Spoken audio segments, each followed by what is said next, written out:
Um, Thanks for coming out. I am actually what I consider to be an accidental author, not an author by trade or by training. I'm actually a management consultant, and I write memos, not memoirs. So the book I wrote actually wrote itself, and the whole writing process is something that we may talk a little bit about later on, and I'd be happy to answer your questions about the process, both writing and publishing. But let me tell you a little bit about it to get us started. The book that I wrote began writing itself on October 26th, 2009, which was 2.5 months after my 74-year-old mother passed away. And within less than a month, no, 2 months, within less than 2 months, I had written a 60,000 word manuscript. And so on December 17th, I took it to Staples because having lived with it a while, I actually thought it wasn't bad. But I particularly wanted to give it to my father for Christmas. It was his first Christmas without his sweetie pie of 52 years. And so I went to Staples, I made a nice cover with a hummingbird on it, which was meaningful for us, and gave it to my father for Christmas. And with the clarity of hindsight, it's very clear to me now that the writing process for me was a healing process. It was a cathartic release of grief that just needed an outlet. And it certainly healed my heart as I was in the process of writing about my mother and our journey through terminal illness together.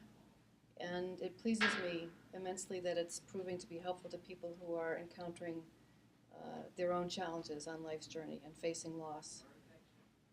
I think my mother would be particularly pleased and proud that the book that her death gave birth to has won some awards. And she would certainly be surprised that she, through her example, is inspiring so many people. I think she would be pleased that the book keeps her very present in my life, and also in my father's particularly, which is a gift that I didn't know I would receive when I was writing it, but I'm ever so thankful for the fact that every time I talk about her, every time I put up a picture of her, anytime I answer an email about her, she's so present with me, and that means a lot. Those of you who have experienced loss know what I'm talking about. So the story began, not the writing of it, but the experiencing of it began a year before I started writing pretty much. It started on September 8th, 2008, when at the end of a long day, my phone rang. It was my dad on the line, and he asked me if I was sitting down. And that's never a good thing to hear. And I sat down at that point trying to wonder what in the world he was going to tell me. And what he told me was that my 73-year-old mother, who was also my best friend, had been diagnosed that day with terminal lung cancer.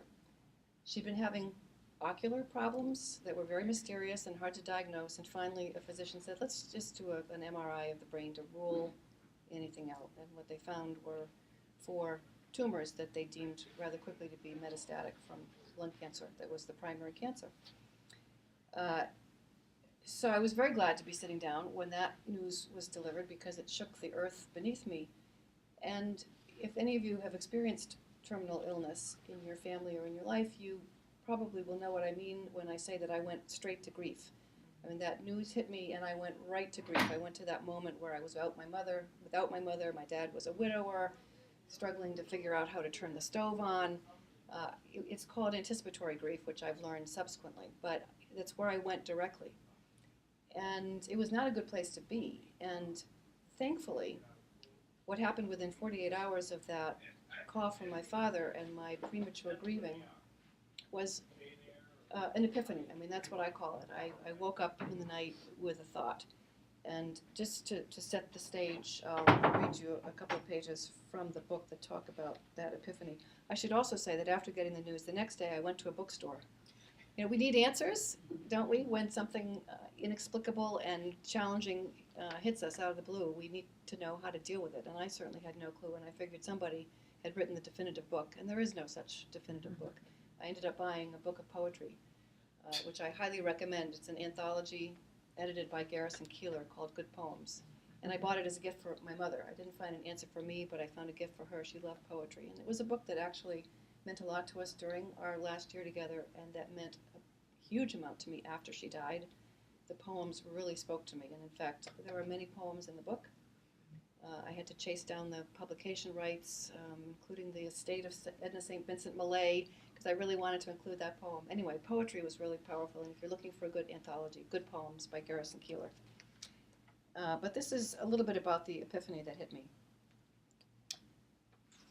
In reacting to the news of Mom's cancer, I've been focusing in a reflexive way on what it means in the end. Her death, Dad's being a widower, our losing our mother, memories that will never be because she won't be here, things that she has perhaps already done or experienced for the last time. And I should just digress for a moment to say that I'm actually reading from an email that I sent to my siblings. I'm one of 4 children. I'm the oldest. I have a brother, Eric, and twin sisters, Claudia and Paula. And I tend to process by writing. I just put my thoughts down to make sense of them. And so after this epiphany, I woke up in the morning and sent an email to my siblings. And there are many emails in the book, in addition to poems, because as I was constructing the story and trying to relive it and retell it, it occurred to me that there was really no better way than to provide the actual verbatim account of what was being experienced and felt in the moment. So there are a lot of emails in here, exchanges with my parents, with my siblings. So back to the email. Consequently, the past 48 hours have been a wrenching time of grieving for me. My mind has wandered to the end, skipping the all-important middle, which is living. During another restless and essentially sleepless night, it struck me suddenly and thankfully that I need, for my sake and especially Mom's, to change my perspective. I need to be thinking about life, not death. We have not lost her. She's with us, and God willing, she'll be with us for longer than any of us is imagining and fearing right now. A diagnosis of terminal cancer is perhaps especially terrible in that the end, which every one of us faces as an inevitable, is suddenly predictable, within sight. It's a known rather than an unknown. There's a time frame. Unfortunately, the sense of boundaryless living has been taken from Mom, but she is still living, and there could be joy in every remaining day if she and we carry on, as best we can, without thinking about the fact that we know the end is coming. I do not mean to suggest this will be easy, but I got out of bed this morning feeling as though I could possibly function today if I stopped my premature grieving.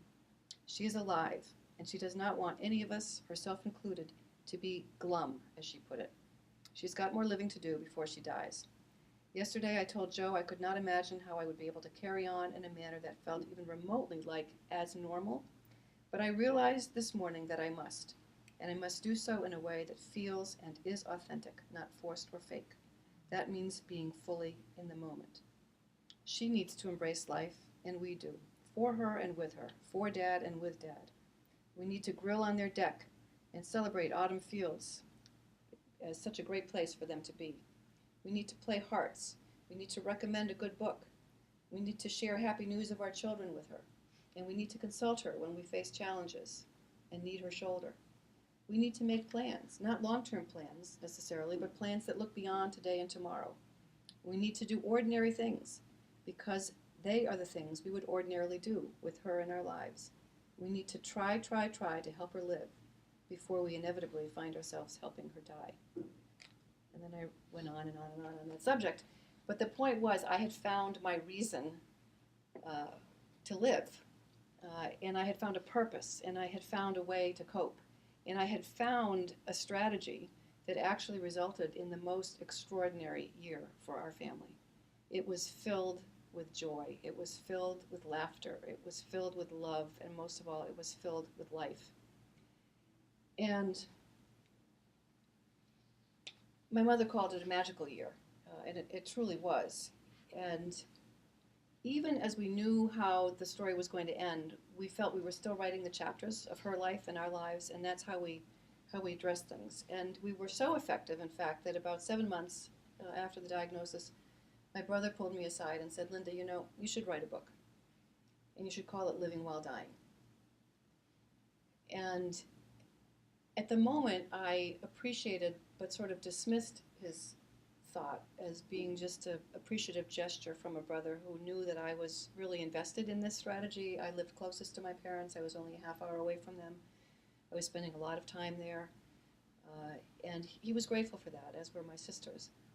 And so I dismissed the idea. I had no intention of writing a book. As I said, I write memos, not memoirs.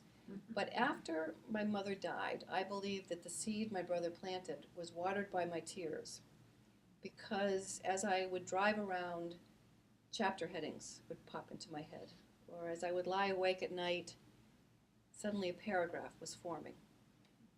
And it kept happening, and my head kept filling. And I reached a point where I felt I needed a release for what was bubbling up inside me. And the words began to just flow as soon as I committed myself to writing. Rather than just feeling and processing, the words flowed right through my broken heart to my fingertips onto the keyboard. And as I said, within a very short period of time, less than 2 months, a substantial document had been produced. And it even made sense. And I certainly felt better. The interesting thing is I didn't want to be done writing, because I felt my mother was with me as I was writing, the closeness to her, and perhaps those of you who have written books know what I'm talking about here. She was so present with me. And in fact, my husband said that he thought maybe she was writing it with me. You know, he always encouraged her to write. She was a smart woman, a great writer, had good stories, and he even bought her a blank journal at one point to encourage her to write, and she never did. And I thought it was really a wonderful and loving thought that he had, that maybe this was her book, and that she was on my shoulder, in my heart, wherever she was, in whatever form, writing her book finally with me and through me. So that's how the book came to be. And although it was born of death, it's really a lot more about life and living. You know, as my brother suggested, I wrote it because we had lived, and we had lived fully and joyfully, even in the face of a terminal diagnosis. And so what I wrote about largely, and what these chapter headings suggested to me, were the tools that we employed, the tricks that we used, the strategies we used for injecting living into my mother's dying. It's not a straight chronology, although I do begin essentially with my father's phone call, and I take readers through to her dying, and then to the first 3 months of my being a motherless daughter. It's, as I said, more focused on the strategies, the tools, and the things we did to live. It's about her life and about living, not about death and dying. It's certainly not a how-to guide. So there are lots of things in the book. It's a love story. It's a story about my father and my mother, how they met, and the ways in which my father was transformed by this experience. In fact, one of my favorite chapters in the book is entitled No More Tears, and it's about him, and how through this process a very stoic, stubborn, private German man learned how to cry. And that was another unexpected gift, because he was transformed in wonderful ways actually that I think reflect my mother's loving heart. She was really good at love. My father knew how to do it. We just didn't always experience it, because he did it in a very different sort of way. So it's a love story. It's a poetry lesson, as I said earlier. It's certainly a good mother-daughter story. It's a faith journey. Faith played a very important role in this experience for me. We can talk about that later if anybody has questions. And it's even about happy hour. Happy hour is a chapter in the book that I particularly like, and happy hour was one of our best tricks and tools of the year.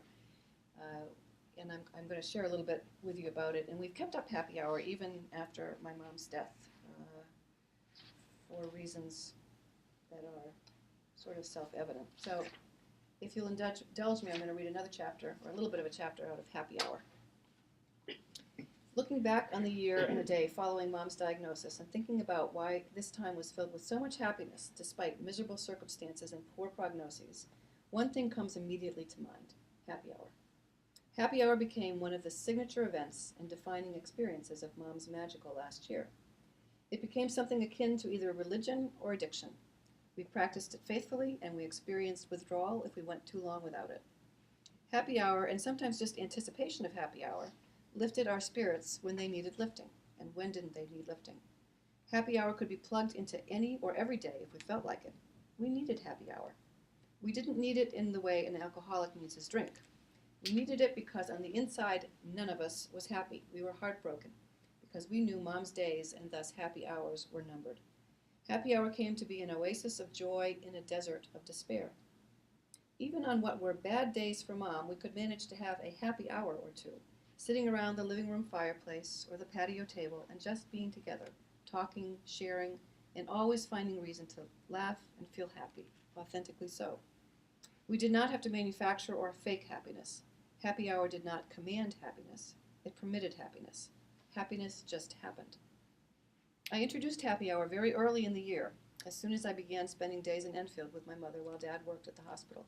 I was distraught, not happy in those early days, but I had resolved to help Mom find joy in every day. This was my self-appointed mission. If there was joy in every day, I told myself, Mom would be motivated to muster whatever strength or will she needed in order to fight the good fight, believing she could have many more good days than predicted. This is what I wanted desperately, so I did what I could to make her days good days and her hours happy hours. With our first happy hour, wine, crackers, cheese, gas fire ablaze, piano concerto piped through the speaker system into the living room, Mom and I welcomed Dad home from work at the hospital. We asked him about his day and told him about ours. He was visibly thrilled to see Mom in such good spirits.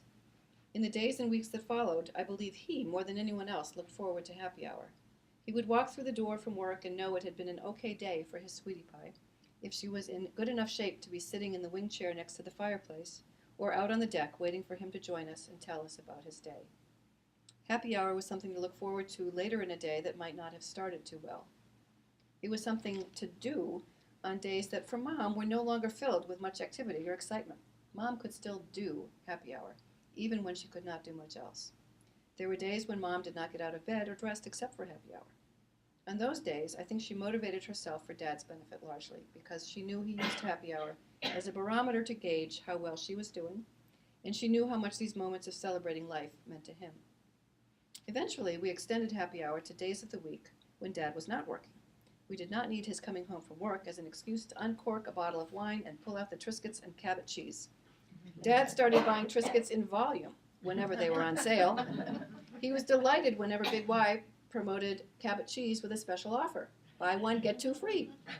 And he was tickled when Joe and I could get Jarlsberg for $3.99 a pound at Stu Leonard's. He asked Joe to pick out some good wines at our favorite wine shop in West Hartford, where we had always had good luck finding very nice wines in the $10 a bottle range. He wanted us to bring him a case so that he would always have a ready supply. Throughout the year, Joe would periodically be asked to restock the supply, always to be reimbursed by Dad, who was beginning to develop a fondness for a few of the finer Cabernets. But happy hour was not about the wine or the beer. We didn't drink much at all. Happy hour was about the act of setting aside a time of day to celebrate life and each other. We would celebrate with a bottle of beer or a glass of wine to accompany our cheese and crackers, and in so doing, make the hour more legitimately a happy hour in the traditional sense. If Eric was to be part of the gathering, Dad would stock up on beer and peanuts, Eric's idea of happy hour treats. Whenever Claudia was in town, happy hour's offerings looked rather different than the meager munchies I thought sufficed. Claudia, being the fabulous cook and hostess extraordinaire that I am not, served up far more elaborate and elegant hors d'oeuvres that added flair and flavor to the fun. Paula enjoys red wine as much as I do, and whenever we overlapped for a happy hour in Enfield, we invariably discovered one of us had walked off with and finished the other's glass of wine. These truly were fun times. Happy hour made our abnormal existence feel normal. So, and I've heard from people who've read the book and were traveling a similar journey that they've introduced happy hour and that it's been wonderful. And I can certainly assure you that the first happy hour or two after my mom's death were very difficult. But I felt it was really important for Dad and me particularly to carry on. So I would go to his house in Enfield on days when he was working. And it was fall, so they were short days and it was dark, so that he could come home to a house with the lights on. And the gas fireplace was ablaze, and I had the music on, and I had the Triscuits and the Cabot cheese and the wine, and we did it. We pushed through it, and we toasted her, and there were tears, but it got easier. It got easier, and we've included family members in happy hour, and we always include my mother, and it's just one other way to keep her present with us, and that's important. So I would like to, in honor of our happy hour and in celebration of my mother, share a bottle of Cabernet with somebody who is a lucky person tonight. And I'll point out that the label is very special to me. I didn't go looking for it. I guess it found me as I was looking for some Cabernets. And it's, if you can see it, birds flying, and tethered to the birds is a woman who's going up.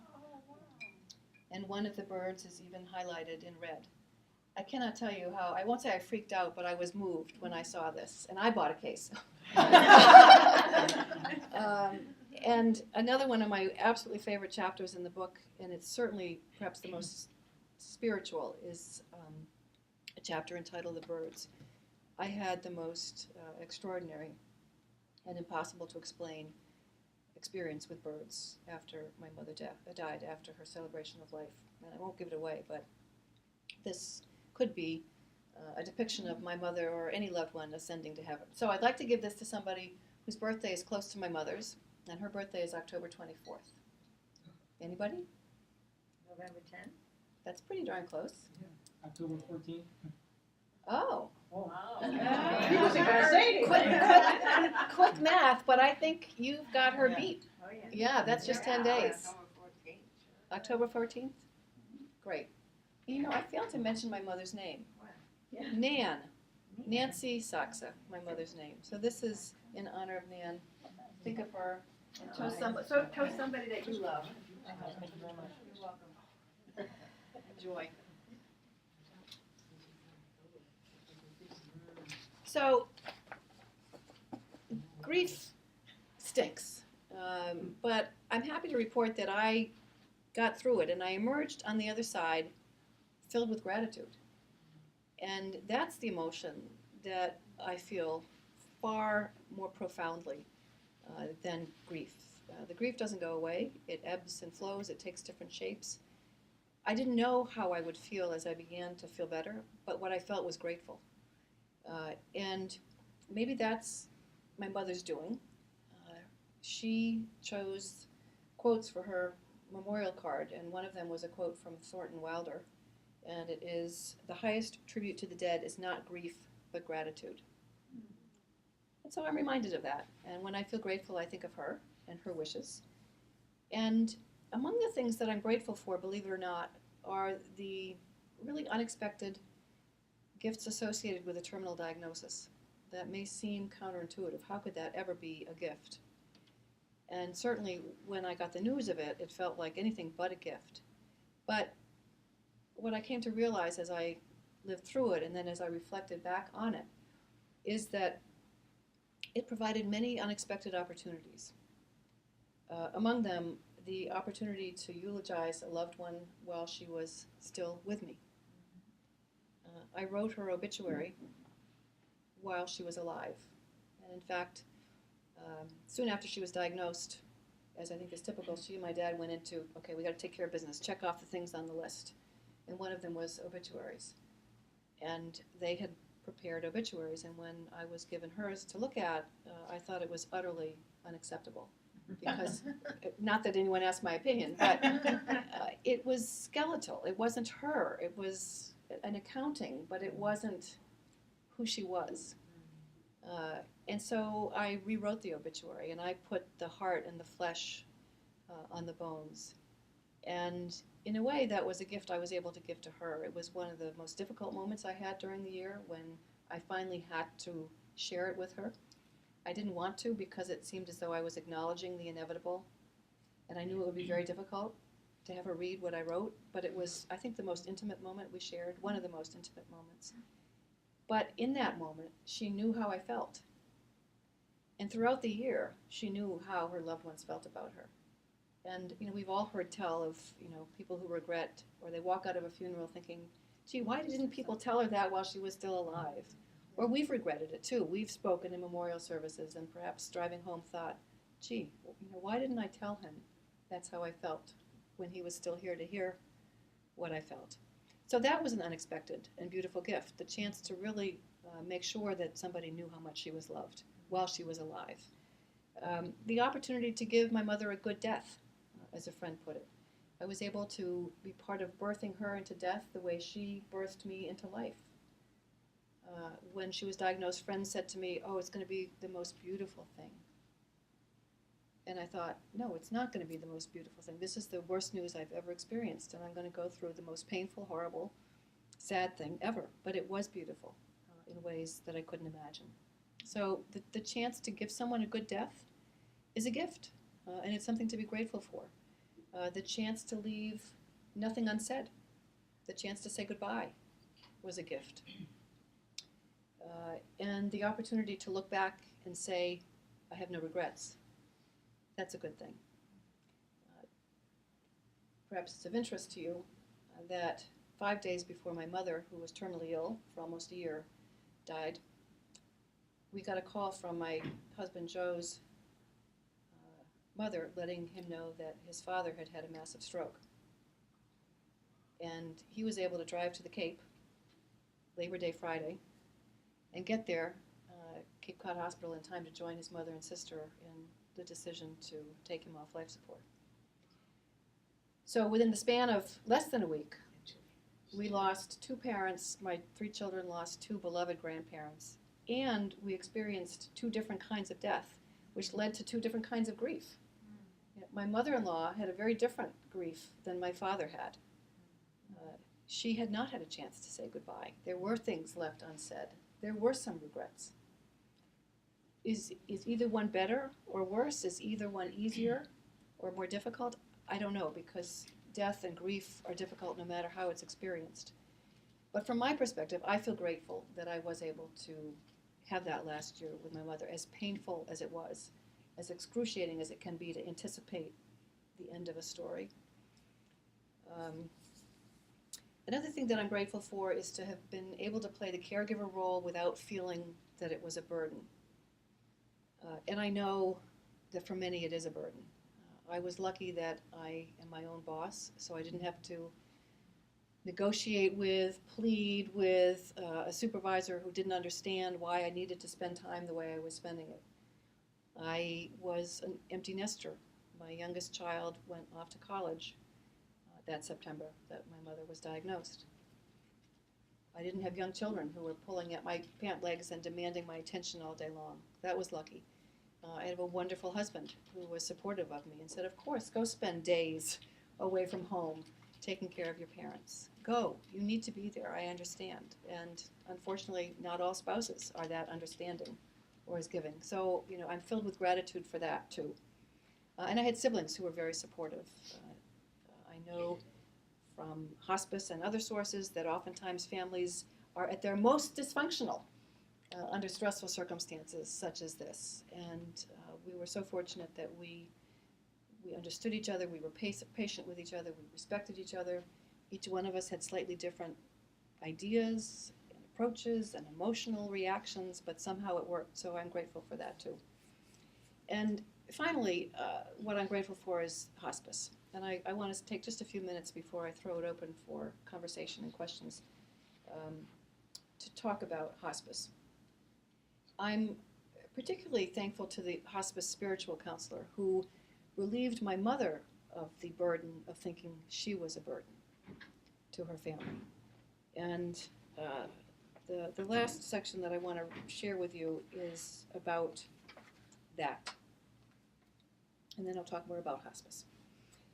One of the most important moments in our experience came when my mother was largely homebound and bedridden in the hospital bed set up in her living room. This moment was important because of the immediate and enduring relief it provided my mother. The relief did not come in the form of medicine or any treatment of her body. The relief came in the form of comfort for the soul, and it was administered not by a physician or family member, but by the spiritual counselor, aptly named Faith, who was a member of our hospice team. Faith didn't visit often, but what happened on her first visit secured her a spot in my heart and ensured she would be asked to return for future visits. In keeping with my commitment to focus on living as opposed to dying, I was reluctant to engage the hospice spiritual counselor, whose mission, as it had been explained to me, was largely to help a patient feel at peace about dying. Dying, but we're still living. Even as it was increasingly clear that my mother was getting closer to the end of her adventure with cancer, I continued to resist anything that might put a pall over her existence and remind her too suddenly or starkly how the story would end. Of course, we knew how it would end, but the story wasn't over yet. And I think I started in the wrong place. let me just jump ahead. Excuse the non sequitur. But where I wanted to begin was here. You now know that Faith is at the house and visiting with my mother for the first time. Faith asked Mom how she was feeling or how she was doing. And in characteristic form, Mom did not focus on herself, but instead deflected the focus of attention away from herself and onto others. She admitted to feeling bad about the burden she felt she had become for her family. Faith quickly and masterfully disabused my mother of the notion, the painful misperception, that she was a burden to those who loved her. She acknowledged how difficult it must be for someone like Mom, who has been independent and in charge, someone who has been a nurturing, giving, loving mother and wife, to find herself out of control and in the position of needing to be cared for. She also deftly guided my mother to acknowledge how good it felt whenever she had had an opportunity to care for or help someone else over the course of her life. They agreed, giving feels good. Faith then opined that in spending time with Mom and caring for her, family members were doing something we wanted to do. We were choosing to be with her, to take care of her, to spend time away from our spouses and homes, to make it possible for her to stay at home herself. Faith further suggested, and I quickly affirmed, that we all felt good, not bad or burdened, because we were in a position to return some of the unending, unconditional love she had given to all of us throughout our lifetimes. Mom had guided and nursed her 4 children into life, and now, in a similar sort of form-altering transition, we would guide Mom into death, birthing her into whatever comes next. Though it was difficult for me to converse with Mom about her death in such a direct way, primarily because I feared it would be difficult or dispiriting for her, both she and I seemed to find comfort and purpose in Faith's life-affirming message. Then Faith told my mother something that completely changed the way she thought about her own situation and, in turn, ours. She said to Mom, "You have given them the gift of giving." Rather than being a burden to her family, Faith explained, the caring for her in her illness represented a gift to us, a gift from her. She was allowing us to help her, to give back, to love unconditionally. Viewing her plight through this prism made it possible, and more importantly, made it logical and okay, to believe she was not a burden to her loved ones. In that aha moment with Faith, my mother's heart was no longer as heavy as it had been. I could see the relief in her face. The only one who had been feeling burdened was my mother. She had been suffering under the fear that she was, as she put it, causing such a commotion for all of us and disrupting our lives. In accepting that she was giving us a precious gift rather than extracting a heavy toll, my mother became unburdened. That unburdening in itself felt like a gift to us, one of the many reasons my family feels indebted to our hospice team. Mom knew then that although the prospect of losing her made us unspeakably sad, we were eternally grateful that her dying presented us the opportunity to wrap her tightly in our undying love. I cannot emphasize enough what a gift that was, because truly my mother's emotional suffering was worse than her physical suffering. And that's why hospice is so important. And for those of you who don't know it, hospice is a team approach, and it includes not only a nurse who works very closely with the primary care physician and is specially trained in end-of-life compassionate care, but also the spiritual counselor, also a social worker, also a bereavement counselor. And they all work as a team to help the patient's whole body, mind, spirit, emotions, and works with the whole family. They were available to us. There were times when I called and needed to speak with somebody just to see if I was doing the right thing, or I needed to just cry with somebody because I wanted to be strong in front of my mother and didn't want to cry in front of her. Hospice is an incredibly wonderful program that is woefully understood in this country and woefully underutilized. Too many people think it's something that it isn't. Too many people don't know what it is in the first place. Too many doctors are too reluctant to refer patients to hospice care soon enough because they feel that by acknowledging there's not a cure, somehow that's a failure on their part. The expression, "there's nothing more we can do," should be expunged from the medical lexicon, because there is something more that you can do. You can refer the patient to hospice care. And you can do so sooner rather than later, because hospice care is actually all about the philosophy that we adopted in my family. It's about living. It's about quality of life.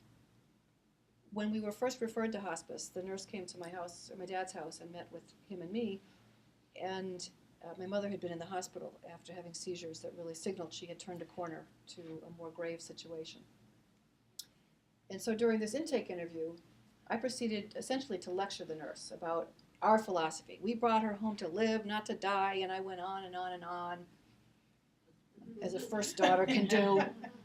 And she listened and, made good eye contact and affirmed what I said. And then she put her hand on mine and she said, "Linda, that's what hospice is all about. It's about living. It's about quality of life." And maybe I should have known that. I didn't know that. But the hospice team made the unbearable bearable for my mother and for us. And thanks to the hospice team, she lived fully. She laughed and loved until the very end.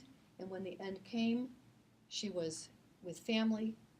She died with dignity. She died without pain, and she died without regrets. And that's a wonderful thing. That's a wonderful thing. Unfortunately, I believe it is the exception rather than the norm in this country for a number of reasons. And I think she experienced the kind of end-of-life care that everybody is entitled to. And one of the problems is that we don't talk enough about death in our society. It's a taboo. I think we're unique in that respect as Americans. We just don't talk about it. And there are several movements afoot to encourage more conversations, more timely conversations about death. Because the research shows the vast majority of us, 90% of us, want to be sure that we can give our loved ones a good death, that we want to be able to respect their wishes. And yet almost as many people, if asked, would say they don't know what those wishes are. And that's because there's not been conversation about end-of-life wishes. So one initiative that I'll just bring to your attention because I'm a huge fan is called the Conversation Project. And it was started a couple years ago by Pulitzer Prize-winning journalist Ellen Goodman. And the goal of this organization is to encourage conversations about death and end-of-life wishes and compassionate care while there's time, to do so in a relaxed way. She's encouraging conversations at the kitchen table or in the living room rather than in the ambulance or the ER or the ICU when it may be too late. And through the telling of stories, others are being encouraged. The telling and the hearing of stories, others are being encouraged to have that conversation sooner rather than later. So you may want to check out the Conversation Project. And I certainly encourage you to think of hospice care as perhaps the most compassionate end-of-life care option that's available. If you follow the news, you know that for the past 2 years, a physician-assisted suicide bill has been presented in the Connecticut legislature and debated, and twice it didn't come out of committee. But the expectation is that it will be reintroduced this year, and it may stand a better chance of passing.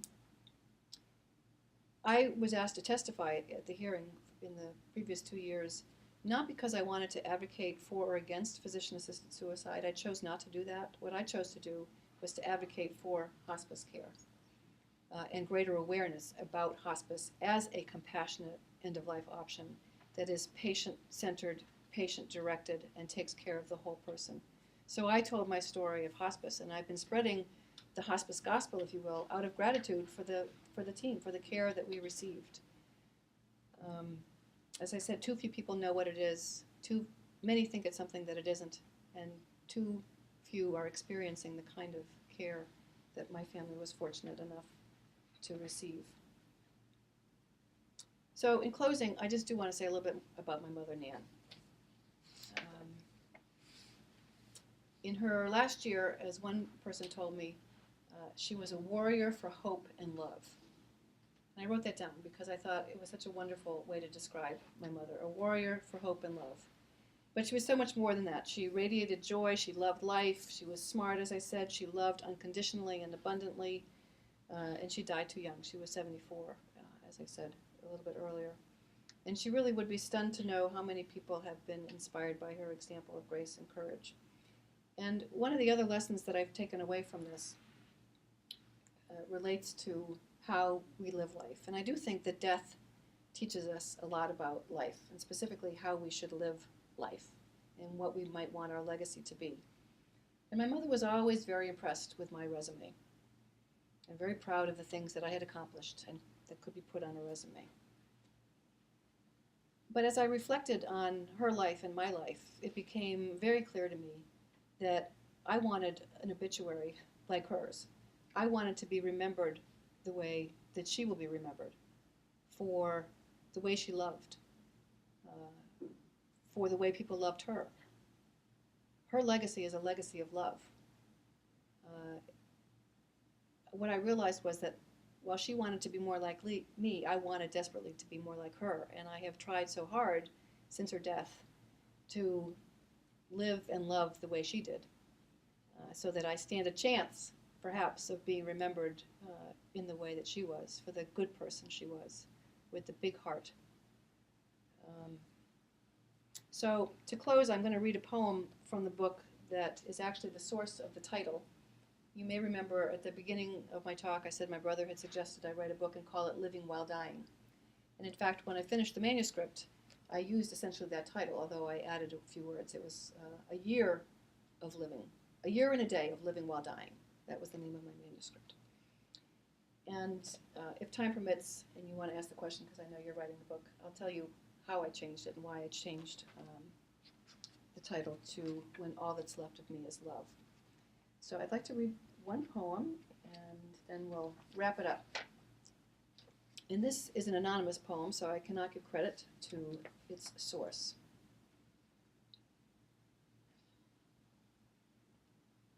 When I die, if you need to weep, cry for your brother or sister walking the street beside you. And when you need me, put your arms around anyone and give them what you need to give me. I want to leave you something better than words or sounds. Look for me in the people I've known or loved, and if you cannot give me away, at least let me live in your eyes and not on your mind. You can love me most by letting hands touch hands, by letting bodies touch bodies, and by letting go of children that need to be free. Love doesn't die, people do. So when all that's left of me is love, give me away.